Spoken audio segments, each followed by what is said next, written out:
Halo semuanya, saya Muhammad Elnando Saputra,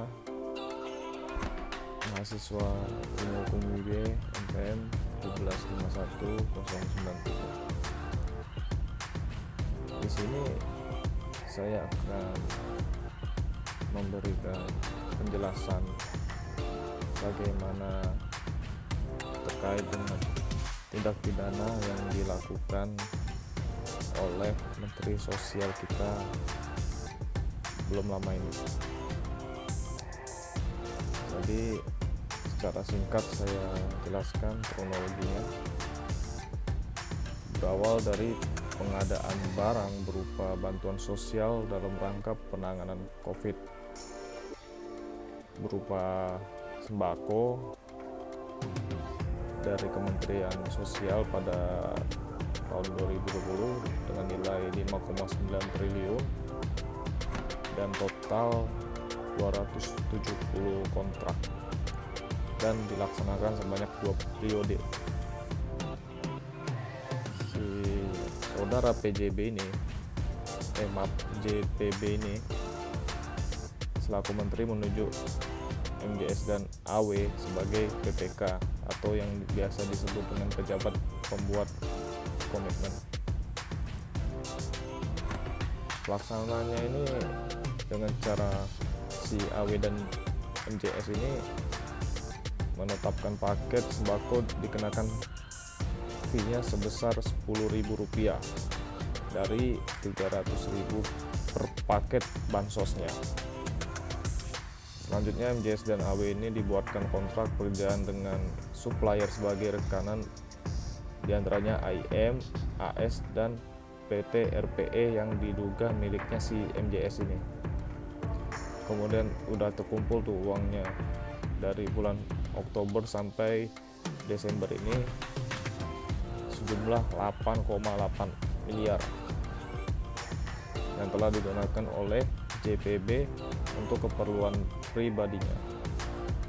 Selanjutnya pada tanggal 6 Desember 2020 KPK berhasil OTT atau operasi tangkap tangan atas Menteri Sosial kita beserta rekan-rekannya dengan nominal uang sebanyak 14,5 miliar. Wow.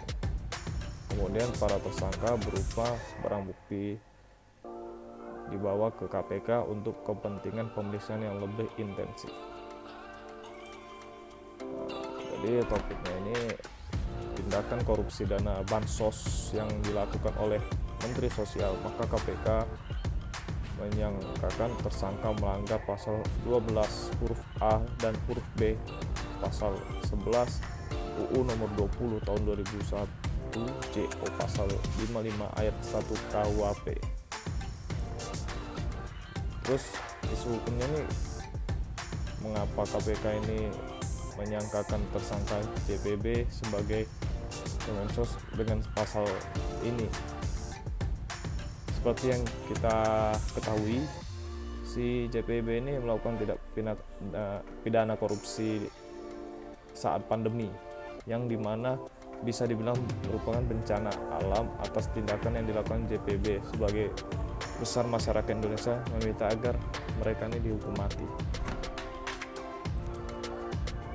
Terus masyarakat menuntut tersangka JPB ini dihukum mati atas dasar UU yang tercantum dalam pasal 2 ayat 2 UU nomor 31 tahun 1999 tentang hukum tindak pidana korupsi, yang isinya dalam hal tindak pidana korupsi sebagaimana dimaksud dalam ayat 1 dilakukan dalam keadaan tertentu pidana mati dapat dijatuhkan.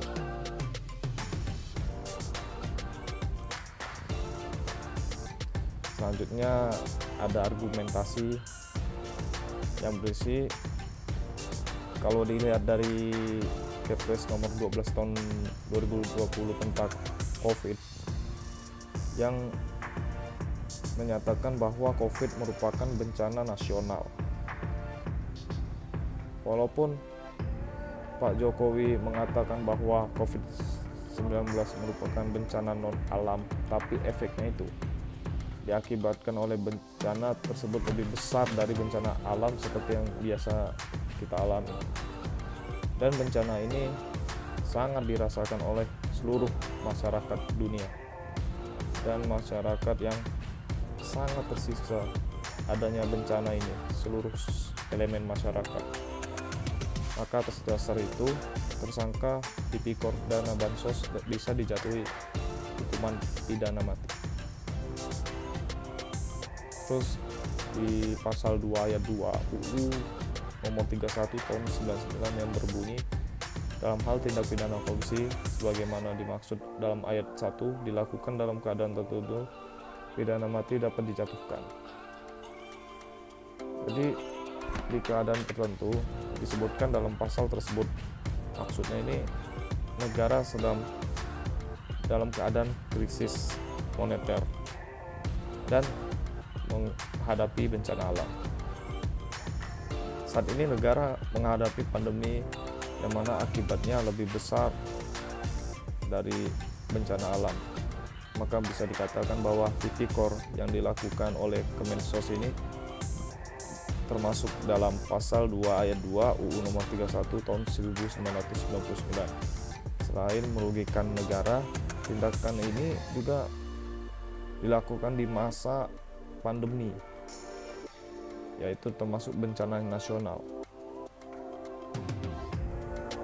Terus kalau dilihat apakah negara kita ini dalam keadaan bahaya?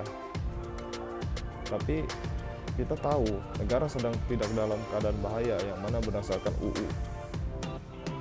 Terus apa yang terjadi? Bencana alam nasional.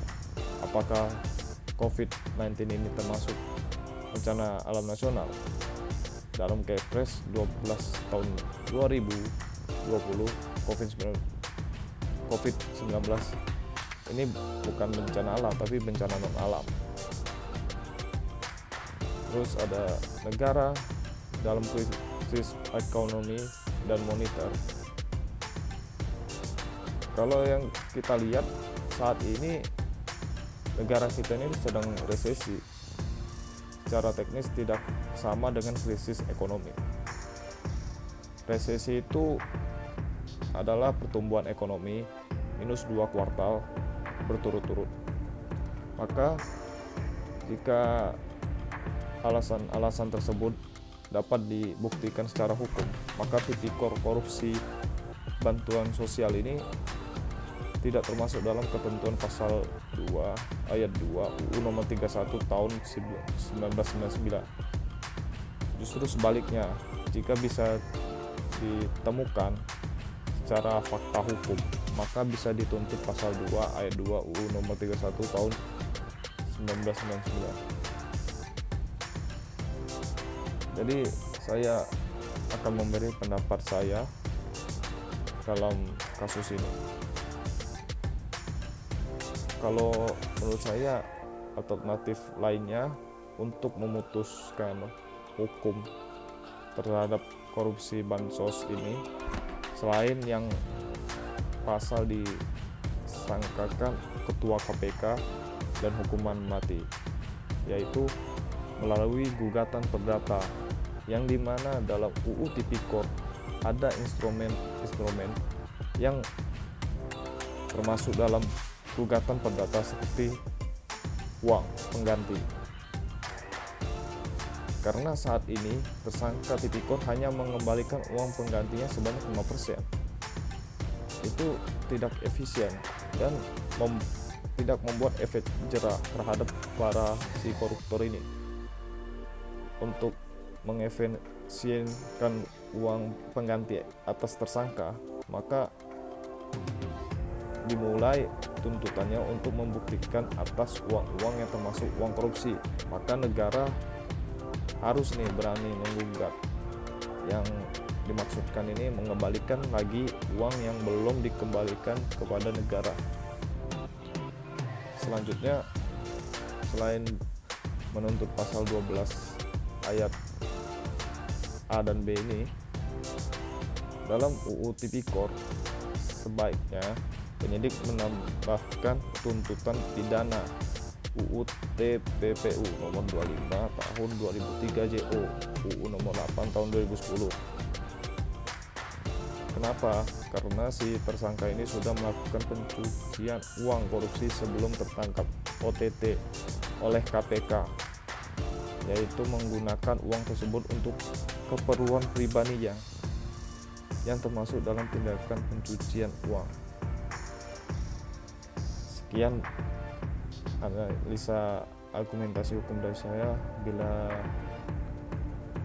ada kekurangan saya mohon maaf. Terima kasih.